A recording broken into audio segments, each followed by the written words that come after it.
Bismillah, ada sebuah konsep, sebuah perkataan, la rohata illa fil jannah, tidak ada masa istirahat kecuali di surga. Ini kalimat yang sangat dalam sekali ya. Bagaimana kalimat ini dipadukan dalam sebuah kata yang qalla wa dalla, kecil tapi menunjukkan intisari yang sangat dalam. Karena memang hidup di dunia itu ya waktunya untuk capek, waktunya untuk ya totalitas bekerja, belajar, menebar manfaat dan sebagainya. Kalimat la rohata illa fil jannah ini tidak ada waktu istirahat kecuali di surga. Saya ingin menjawantahkan kalimat ini dalam kehidupan sehari-hari. Mungkin ini lebih kepada mereka orang-orang yang sedang berjuang, para ayah, para suami. Saya ingin mengajak untuk coba kita introspeksi diri. Kita lihat aktivitas kita, rutinitas kita yang apakah sebenarnya kita menerapkan kalimat la rohata illa fil jannah ini. Coba cek saja. Bangun pagi. Kita bangun pagi, apa yang kita lakukan? Ya, senormalnya, sewajarnya, setelah bangun pagi, kita berinteraksi dengan Tuhan. Waktu untuk Tuhan, waktu untuk Tuhan, WUT. Oke, sholat subuh tentu saja. Kemudian kita melakukan kontemplasi, merenung melalui ya membaca Al-Quran, kemudian melakukan menulis, katakanlah journaling ya, seperti yang dikenal dengan namanya journaling. Kita menulis apa yang ada dalam pikiran kita, rencana-rencana kita yang akan kita lakukan pada hari itu. Tentu saja untuk menulis rencana itu sebaiknya kita bagi. Apakah rencana itu berhubungan dengan kita secara pribadi atau berhubungan dengan orang lain, baik itu istri, anak, orang-orang terdekat. Kemudian rencana dengan Tuhan, dengan Allah. Bagaimana mengatur semua rencana ini dengan baik, dituliskan dalam setiap pagi yang kemudian akan dievaluasi sebelum menjelang tidur. Kontemplasi. Setelah itu olahraga misalnya. Olahraga kita coba untuk memastikan diri kita itu bugar. Sebenarnya kalau ditelisik lebih jauh, orang yang rutin olahraga itu sebenarnya dia sayang bukan hanya pada dirinya sendiri, tapi lebih sayang kepada orang-orang yang tercinta. Apalagi sebagai seorang suami, sebagai seorang ayah, kalau kau tidak memaksa dirimu untuk sehat, melakukan olahraga, bina raga, dan mengonsumsi makanan-makanan yang sehat, bersabar untuk tidak mengonsumsi makanan-makanan yang dapat mengakibatkan dampak buruk pada jangka panjang.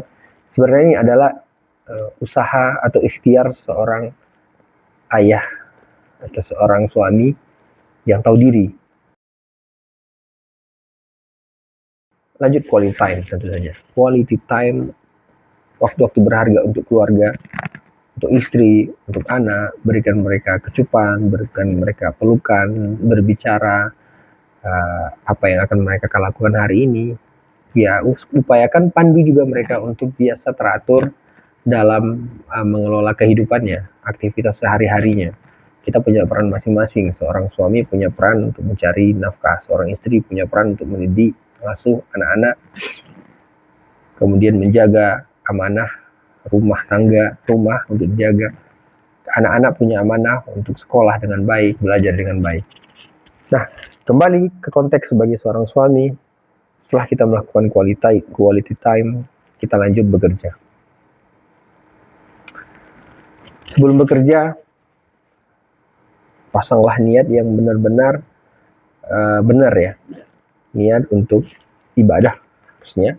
mencari rezeki sebanyak-banyaknya dengan memastikan koridor yang kita tempuh adalah jalan yang halal. Nah, sementara kita mencari rezeki, alangkah baiknya untuk meluangkan waktu untuk WUT lagi, waktu untuk Tuhan, yaitu sholat duha, 2 rakaat saja minimal, tanpa mengganggu aktivitas utama kita, kewajiban kita sebagai seorang pekerja. Apakah Anda bekerja sebagai seorang karyawan atau seorang bisnismen? Ya, kita hidup di Indonesia, kita sangat bersyukur hidup di Indonesia yang tidak ada membatasi para warga negaranya untuk beribadah. Bahkan di tengah-tengah kita melakukan kewajiban kita, selama itu masih ada waktu yang luang, tidak ada, saya rasa, instansi atau sebuah perusahaan, mungkin ada tapi sangat sedikit yang melarang karyawannya sholat duha. Oke? Setelah itu kita lanjut bekerja. Dalam bekerja juga harusnya kita melakukan introspeksi juga, sejauh apa skill yang sudah kita kuasai, bidang apa yang sedang kita kerjakan. Jangan-jangan bidang yang kita kerjakan itu tidak sesuai dengan latar belakang pendidikan kita, pengalaman kita sebelumnya. Ya, saya sendiri terus terang, pekerjaan yang saya lakoni sekarang itu masih agak jauh dengan latar belakang pendidikan, masih agak jauh dengan pengalaman sebelumnya. Tapi saya coba menjadi orang yang tahu diri. Tahu diri, ya sudah di posisi seperti ini, harusnya saya menyesuaikan diri saya. Saya belajar lebih banyak, saya banyak bertanya juga, mencatat, kemudian siap untuk fight gitu. Bukan dengan modal kosong, tapi dengan modal yang benar-benar diisi itu tadi, dengan banyak bertanya, dengan banyak membaca, dengan melakukan trial and error ya. Kadang error juga, namanya aja manusia. Nah, seorang yang sadar dengan lingkungan tempat dia bekerja mungkin tidak sesuai dengan latar belakang pendidikan, tapi ia harus bekerja di situ, maka tahu dirilah, belajarlah lebih banyak, bertanyalah lebih banyak, dan jadilah adaptif. Dalam bekerja juga, masuk lagi ke WUT, waktu untuk Tuhan, di sholat zuhur, upayakan tepat waktu, sesibuk apapun. Kita bisa mengatur ini, teman-teman. Kita bisa atur itu. Di pagi hari tadi ketika kita melakukan kontemplasi, kita melakukan journaling, kita menulis to-do list apa yang harus kita lakukan pada hari itu, catatlah pada hari itu, sholat tepat waktu. Diupayakan semaksimal mungkin. Kita punya keterbatasan mungkin. Waktu, mungkin keterbatasan lingkungan yang mungkin belum suportif terhadap komitmen kita sebagai seorang yang bertanggung jawab ya, kepada manusia, bertanggung jawab kepada Sang Pencipta. Di antaranya adalah tepat waktu untuk melakukan ibadah. Setelah itu sholat zuhur ya, bekerja lagi, produktif. Dia bekerja itu bukan hanya poin-poin yang diperintahkan kita kerjakan, tapi di situ belajarlah seni, belajarlah berinteraksi, berbicaralah dengan orang-orang yang sekitarmu, dan luangkan waktu untuk belajar dengan orang-orang yang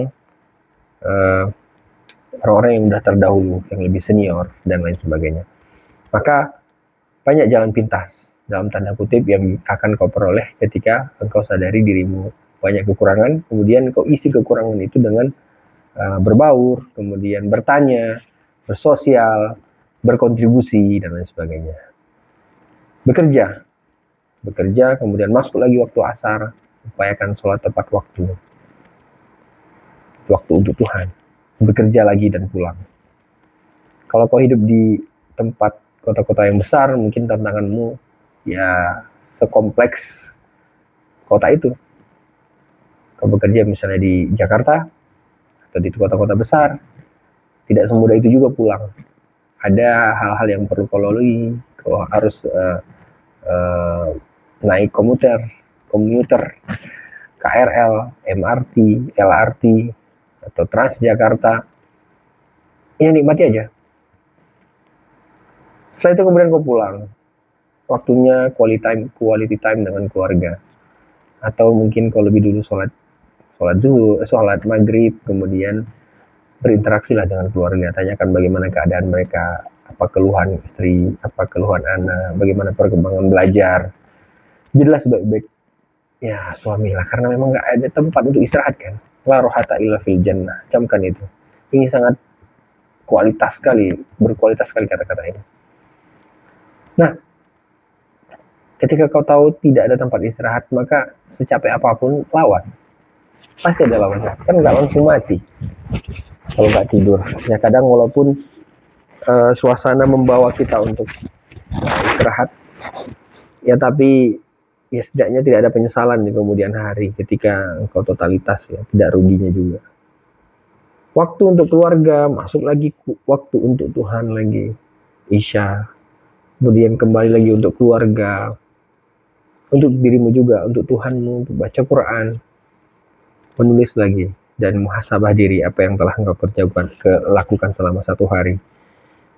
Koreksi apa yang perlu diperbaiki, kemudian